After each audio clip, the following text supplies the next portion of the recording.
नमस्कार, आपके साथ मैं हूं रोहित कुमार। आप देख रहे हैं news for nation. Tejashwi Yadav ने बिहार में जो स्थानीय प्राधिकार के तहत जो 24 एमएलसी की सीटें हैं जहां पर चुनाव होने की अधिसूचना जारी हो चुकी है, उन सीटों पर प्रत्याशियों के नामों का ऐलान कर दिया है। कांग्रेस उससे अलग है, तो तेजस्वी यादव और लेफ्ट पार्टी मिलकर के इन सीटों पर चुनाव लड़ रही है और सभी सीटों के प्रत्याशी के नामों का ऐलान किया जा चुका है। लेकिन अड़चन एनडीए खेमे में है और क्यों नीतीश कुमार और बीजेपी के अंदर सब कुछ ऑल इज वेल नहीं हो पा रहा है, जिसकी वजह से इन सीटों पर जो कहें कि जो प्रत्याशी के नाम हैं उनकी साझा घोषणा की जा रही है। कुछ सीटें हैं बिहार के अंदर में जहां पर प्रत्याशी जो हैं अघोषित तौर पर तैयारियां कर रहे हैं, लेकिन बड़े भाई और छोटे भाई की लड़ाई के बीच में क्या सीटों पर पेच फंस गया है, जिसकी वजह से ये दल अभी तक खुल करके सामने आकर के घोषणा करने में जो है एक तरीके से हिचक रहा है।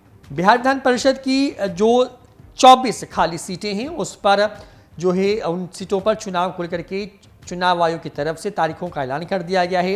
75 सदस्यीय विधान परिषद में स्थानीय प्राधिकार की कुल 24 सीटें हैं। 16 जुलाई 2021 से ही ये सीटें खाली हैं, लेकिन कोरोना की दूसरी लहर की वजह से इन सीटों पर चुनाव संभव नहीं हो पाए थे।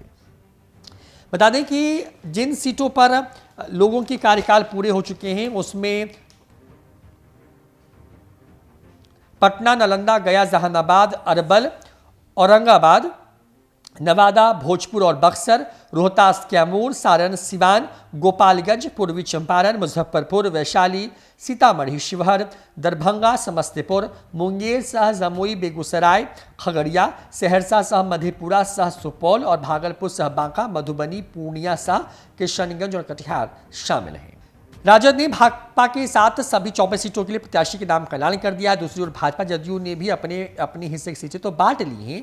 गठबंधन के तहत भाजपा के खाते में 12 सीटें गई हैं जानकारी के मुताबिक, जबकि जदयू के हिस्से में 11 सीटें हैं और एक सीट पशुपति कुमार पारस के राष्ट्रीय लोक जनशक्ति पार्टी जो है उसके लिए छोड़ दी गई है। लेकिन बड़ी बात यह है कि ये दोनों दल उन सीटों पर एक साथ आके प्रत्याशियों के नाम का ऐलान क्यों नहीं कर पा रहे हैं, जिस तरीके से आरजेडी ने किया।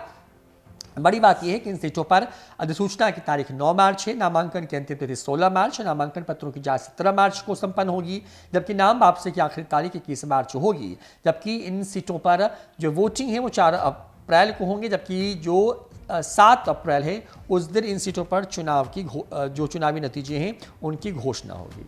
साल 2021 के 16 जुलाई से जो सीटें हैं वो खाली हैं और बड़ी बात यह कि इन सीटों पर अब चुनाव की तारीखों का ऐलान हो गया है। अप्रैल महीने में इन सीटों पर चुनाव होंगे और इनमें पंचायत में जीत करके आए जो लोग हैं वो वोटर होते हैं मूल तौर पर, और उनके वोट के हिसाब से तय होता है। उनके हक की बात करने के लिए 24 कुल सीटें हैं। पिछली बार की बात करें तो एनडीए सीट के पास ज़्यादातर सीटें थी, लेकिन इस बार पंचायत चुनाव के जो चुनावी नतीजे हैं अगर उनकी बात करें तो यहाँ पे तो दलगत आधार पर चुनाव होते नहीं हैं, लेकिन अधिकांश सीटों पर जीतने वाले लोग आरजेडी समर्थित कहे जा रहे हैं। ऐसे में आरजेडी को एक एज है और उसने पहले ही तमाम सीटों पर न सिर्फ प्रत्याशियों के नामों का ऐलान किया बल्कि वक्त रहते उसने अपने गठबंधन का ऐलान किया। हालांकि कांग्रेस बराबर का हिस्सा चाह रही थी, जो कि तेजस्वी यादव ने नहीं दिया, जिसकी वजह से कांग्रेस इस पूरी महागठबंधन से इस चुनाव में बाहर हो चुकी है। जबकि भाजपा के साथ मिलकर के तेजस्वी यादव जो हैं चुनाव में उतरने वाले जो प्रत्याशी हैं उनके नामों का ऐलान कर चुके हैं। लेकिन सीटें तो बांट ली गई हैं। 12 बीजेपी के पास बड़े भाई के हिस्से के हिसाब से, 11 जदयू के पास छोटे भाई के हिस्से में, और पशुपति कुमार पारस को एक वैशाली की सीट जो है वो दी गई है। लेकिन इन सीटों पर साझा तौर पर प्रेस कॉन्फ्रेंस क्यों नहीं हो पा रही है? क्या अभी भी कोई पेच फंसा हुआ है? और क्या एनडीए के अंदर सब कुछ ऑल इज वेल नहीं है? क्या लगता है आपको? कमेंट करके ज़रूर बताएं। फिलहाल इस वीडियो में इतना ही। नमस्कार।